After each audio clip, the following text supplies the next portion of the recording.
All right, y'all, a week ago, Congresswoman Jasmine Crockett announced she's running for the United States Senate, and all of a sudden, man, the haters and the bots all of a sudden came out, and they're talking about Israel and Gaza and all these issues, and now you got a bunch of people saying, oh, my God, there's no way the black woman can win. Oh, my God, she is just too divisive. Oh, my God, we don't like how she talks. And you read the comments that we're going to lose. We're guaranteed to lose. I'm sorry. Texas has not voted for a Democrat statewide since 1994. That year, 4 Democrats won. They ain't had one since. Not one.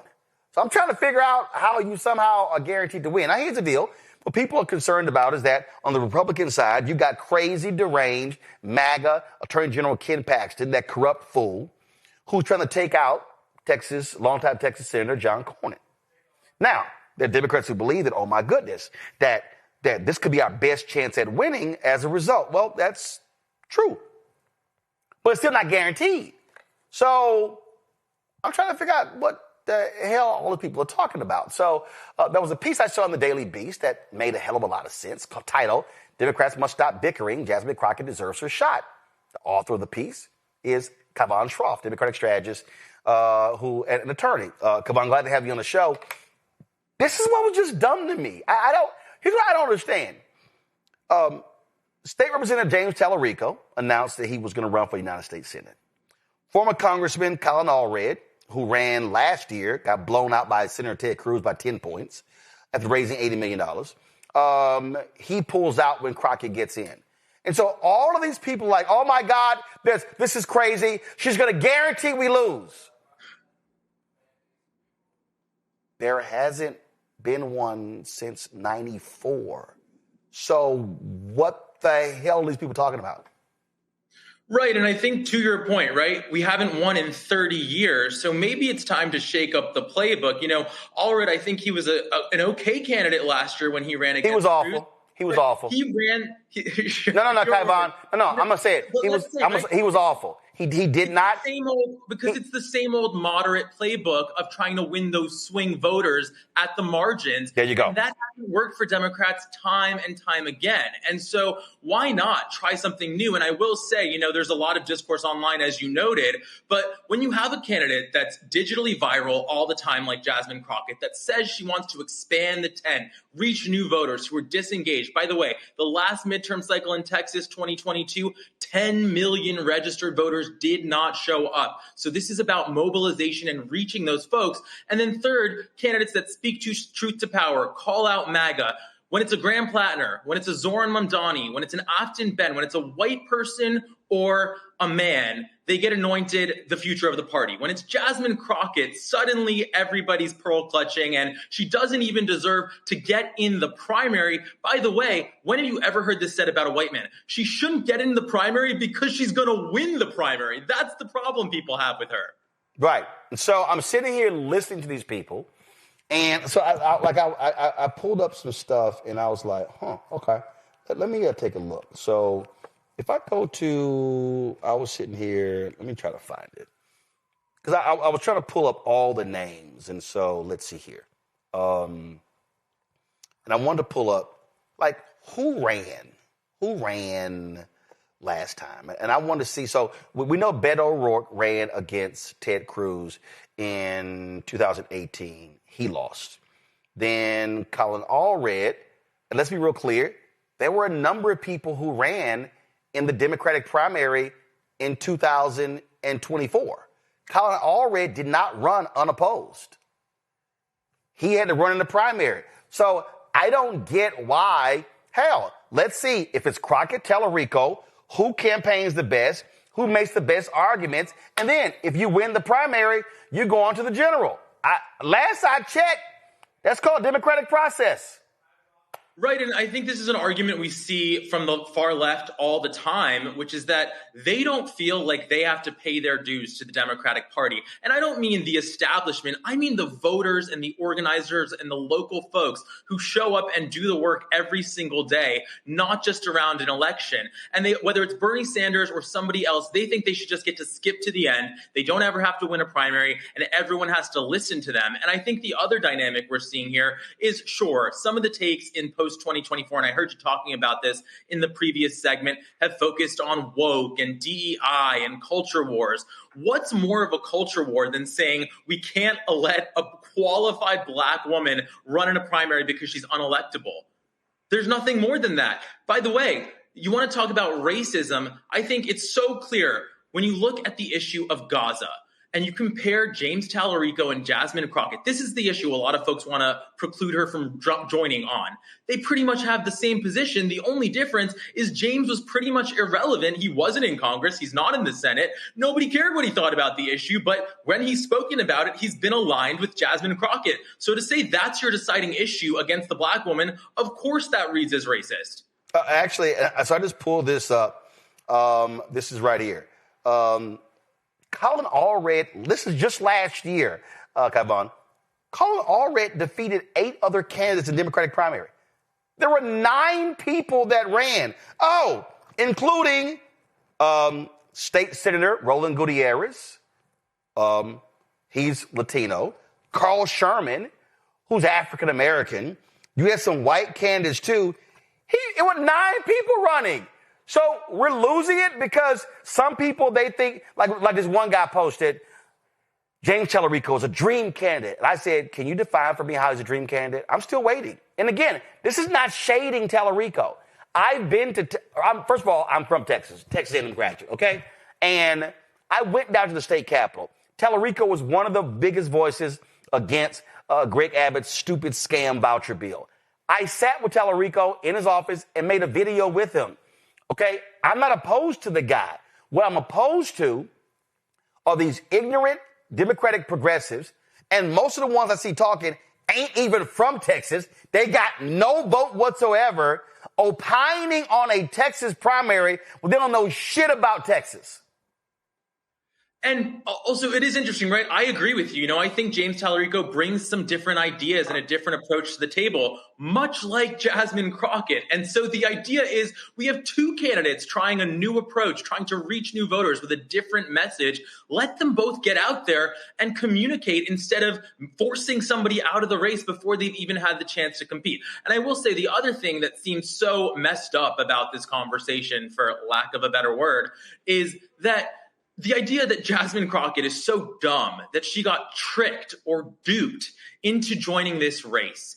And I think, first of all, this is somebody who's gotten themselves elected to Congress. She's an attorney. She's proven at every hearing that she is absolutely aware of her own facts. She knows how to do the research. There's no chance. That's the reality of the situation. Mind you, at the same time, the same critics of her were running around with an NRC SC poll talking about Graham Plattner and justifying his run with that data. So there's just so much hypocrisy in this conversation. And it's interesting to see James Tallarico obviously felt that this is going to be a drag on him, the toxic online mob that's supporting him, that he had to put out a video after Crockett announced, basically saying, we're going to treat her with respect. We're going to talk about our ideas. And I think that's good leadership from him. Of course, are they going to listen? We'll see. Kaivan, I got another one for you. The 2020 Texas Democratic primary. There were 12 people who ran. There were 12 candidates. MJ Hagar and Royce West, State Senator Royce West, they went to a runoff. Hagar beats West, who's African-American, Hagar, who's white. In the primary, she goes on, gets beat by 1.07 million votes. And again, that's the other thing. Okay, so 2020, in this race here, Hagar wins the Democratic primary, loses by 1.07 million votes to John Cornyn. Beto runs against Cruz in 2018, loses by 215,000 votes. Colin Allred, who a lot of these people were saying, oh my God, he's a perfect candidate. Why did Crockett get in? He lost by 960,000 votes to Ted Cruz. So let's see here. So if you're trying to win Texas, let's see. 61% of Texas is minority, meaning Latino and Black, Asian, Native American. But 61% of the people who vote are white. So let's see. Congresswoman Crockett is saying, yo, I'm not trying to compete for Republican voters. I'm not going to be Republican light.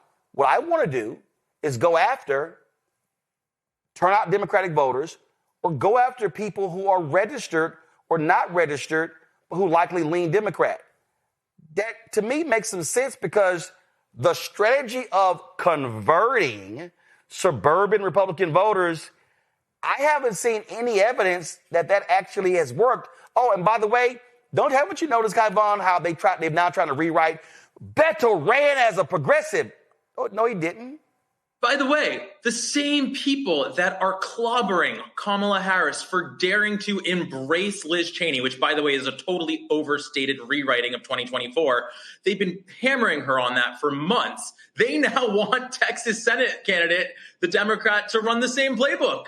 And they want Crockett out with that same logic. So it doesn't add up. And by the way, Texas, as I'm sure your viewers may be more aware than the general viewer, has the most black people in the country, in the state. So Jasmine Crockett will be the only major black woman female candidate in this race. And it's, again, not about identity politics. It's about speaking to communities that are under attack under this administration. It's absolutely a compelling message. And by the way, if it wasn't compelling, she wouldn't have the platform that she has. And people, the usual pundits, don't understand a candidate like Jasmine Crockett, because I already saw people criticizing her out the gate with her viral video, and they said she's too focused on herself. People know who she is. She is a star of the party. And by the way, she's not like a boring candidate who has to get every word in that first launch video. People are going to follow her. They're going to pay attention to her. They're going to hear from her over the course of this campaign all the time. Yeah, I mean, it's amazing. And I did something the other day, and I said point blank, I said, I'm from Texas. All my family's there. I talked to a lot of people. Israel and Gaza is not the dominant issue in this race. So to all of a sudden say she's just like Kamala Harris. No, we see what's going on here. And I warn people, don't fall for the bot game. Don't fall for that okie doke. And again, if that's your issue, that's your issue. But here's the deal. You know what's going to happen? You got to look at what Tellerico's record is, what hers is, and what Cornyn and Paxton's is. So whoever wins Democratic primary, they're going to be running against somebody who is hardcore Israel. Hello? It's called winning. That's the point, right? It's like, if that's your issue, I saw some ridiculous account that they disqualified both James. It's a pro-Democrat account or a pro-left account. Disqualified both Jasmine Crockett and James Tallarico. They put a big social media post out with an X on both of them. So what do you want? So you're not part of anything. You don't care. You just want to get engagement. You just want to sort of be a detractor and be angry. But certainly that approach is not a solution where, okay, Democrats have no candidate that meets your purity test. But to your point, if you compare these candidates on that issue and you say it's your issue and somehow you magically come down that only Jasmine Crockett is disqualified, then we have to talk about your other biases and incentives there, because it's so blatant. They have the same position. And not only that, and again, this is what happens when you pull history. In 2014, the U.S. Senate primary, 1, 2, 3, 4, 5, there were 6 people that ran. In 2018, when Beto O'Rourke ran against Cruz, there were 3 people who was running. So I don't get these people who somehow think, oh, no, let's just have one person coast to victory. Actually, and not only that, Kaivan, you also, one of the reasons why you need a primary, which I've always said, no job is guaranteed. You also need a primary because you need both of these individuals to travel the state. You need both of these individuals putting together a statewide infrastructure. Facts are facts. State Rep James Tellerico has never run statewide. Yeah, he doesn't have the infrastructure. Congresswoman Jasmine Crockett has never run statewide. And so the other thing is you need them learning how to run statewide in the primary, because the primary is March, is in the first Tuesday in March. You're going to need whoever wins to have a state infrastructure April, May, June, July, August, September, October for November. So I'm like, what the hell are y'all talking about? Literally, shut the hell up. By the way, I don't understand the people that think James Tallarico would have this locked down. exciting. He's viral. Yes, like have a bunch of people seen him go viral in 30 to 60-second clips, sort of doing Bible jujitsu on Republicans and saying, oh, you say this about the Bible, here's what it really means. And like, do I like to see that every once in a while? Sure. Is that going to carry him through a general election and a Senate race? Is he good in a debate? Can he actually throw a punch? I haven't seen any of that. So I'm not saying he's a bad candidate, but a primary will at least test both of them. And the reality is, Jasmine Crockett has a lot of the skills that we've seen are effective. And by the way, she may be running against a major criminal, right? Ken Paxton. So she would be well positioned to prosecute that case uniquely. We haven't seen that skill set from James. Yeah, to me, it's laughable and it's crazy, and there's no such thing as, oh my God, she's gonna guarantee we lose when you haven't won. And I think the other thing too is like, I think there's a certain segment of the left that thinks that we're not going to talk about race and we're not going to talk about gender and we're not going to talk about these things because that was their takeaway from 2024, that we focused on that too much. First of all, we just had an election cycle that I think proves that's not the case. We've already made gains back with the young voters, Latino voters. Seems to be very laser focused on short-term economic ups and downs, which has always been the case in politics. So I think that's way overhyped. But when you are blatantly racist against a candidate like Jasmine Crockett, by the way, right, talking about her, why are we reading articles in national media about her acrylic nails and her fake eyelashes, and they're so angry that she was the background on her phone? I mean, get a grip. Obviously, that's worthy of pushing back on hard. And I have to say, I really admire and appreciate your show, because if you look at the new media ecosystem that Democrats have built, it is so non-diverse, and they are losing the perspective on so much of the party and the base of the party on these issues. Well, it was interesting.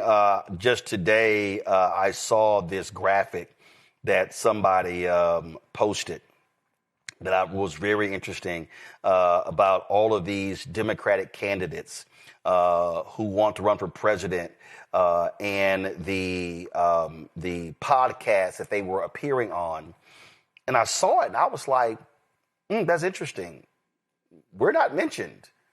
And at least 5 of these people have been on this show in 2025. So I DM'd and tagged the person who put the list together and said, you listened to 431 podcasts. How many of those were black? I'm still waiting. Yeah. I'm still awaiting an answer. I'm just saying, you go to the Midas Touch Instagram page, right? That's the main outlet for Democrats right now. How far do you have to scroll to find a black face that's not Barack Obama? And again, that doesn't mean that we need to cancel those folks or that we can't watch those folks, but it does speak to a lack of strategy, right? It's not about DEI. It's not about woke. It's about wanting to win. And when you don't have communicators that represent diverse communities, you are setting yourself up to failure. And we've seen that with Latino voters. And if you do not turn out black people in Texas, you're guaranteed to lose. You kind of need them. Kaivan, I appreciate it. Thanks a lot. Thank you. Thank you very much. Go to my panel. To me, this ain't that hard, Randy. It ain't that hard. And again, I believe in competition. Do I believe that when Crockett jumped in, Tallarico should have jumped out? No. Now, I personally believe, because I said this actually in July, I personally believe that Representative Tallarico should have run for governor. That's just me. But again, Representative Hinojosa is running. Okay, got it. So I don't get these people, but the level of attacks on Congresswoman Crockett were very clear, and to me was absolutely outlandish and crazy. The day after she announced her bid, I woke up to such an onslaught of attacks towards Crockett from places that I did not expect, to be honest with you. And it was very disheartening. You know, you would hope that instead of saying nope the minute a black woman decides to stand up and be a leader, there would be some hope and they would see that we can be leaders. It seems as if they're so dependent on black women, but when it comes to supporting us, when we are trying to lead us, there immediately is this aversion.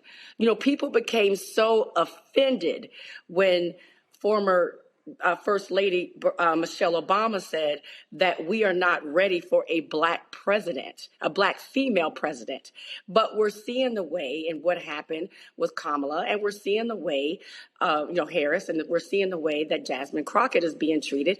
I mean, she really spoke some truth. And I think that people don't like the ugly truth, because I think Jasmine Crockett is a fantastic candidate when you look at the demographics of Texas, that she can win it. But she certainly can't if the people within her own party are immediately just, saying that she doesn't have a chance and discounting her.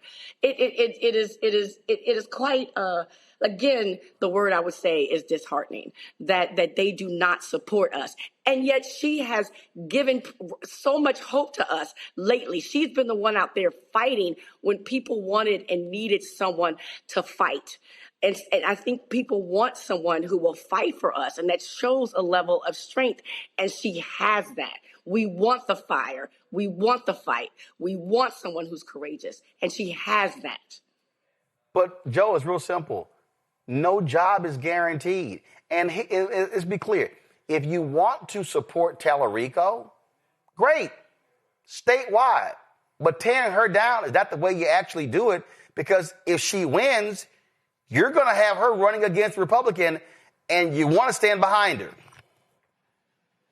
Right, absolutely. And, I like Tallarico a lot. I've seen him on this show. And, he's got his head together in a good way, and he does some things that a lot of people out there don't do. I think him and Crockett, Jasmine Crockett, end up making each other better candidates, actually, even though there's an idea maybe he should have run for governor.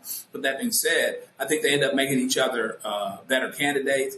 And in any event, people shouldn't be coming out of a bag because of sisters running, okay? And here's the deal. Like, it ain't like, again, the Democrats can say, we haven't won one since what? In Texas since what? Ann Richards or whoever it was. It's not like they can say, well, let's get the white guys back because the white guys are the ones that are winning. No. Right. Nobody's winning. So they got to do something different any way you look at it. And why not have somebody up in there that's fighting and that's doing what needs to be done and that can connect to people? So, and then let the people decide. But there is some fear that the Republicans have. The Democrats fear that they fear that she'll lose. But maybe they also fear what the Republicans feel. There's some white Democrats out there that don't want the sister to win, maybe. And so let the people decide. Let all the people decide. And the great thing about Jasmine Crockett is that I think she can bring more people to the table to vote. Folks that are going to be excited about voting, that are going to want to vote, and that they see an actual fighter. Because right now, the reason why Jasmine Crockett has the lane that she does, she did what she did anyway. The reason why she's getting so much national attention is because she's a fighter. It's because she is in Donald Trump's cranium. Donald Trump probably talking about her behind closed doors right now, like she has a tail. She is in his brain, big time. And so, you know what? That's a pretty good start. So let her roll, let her ride. Let's support who we want to support. And, Democrats don't seem to know how to win in Texas anyway. So, hell, let's try something else. This is what I always say when you have stuck on stupid Democrats, Mustafa.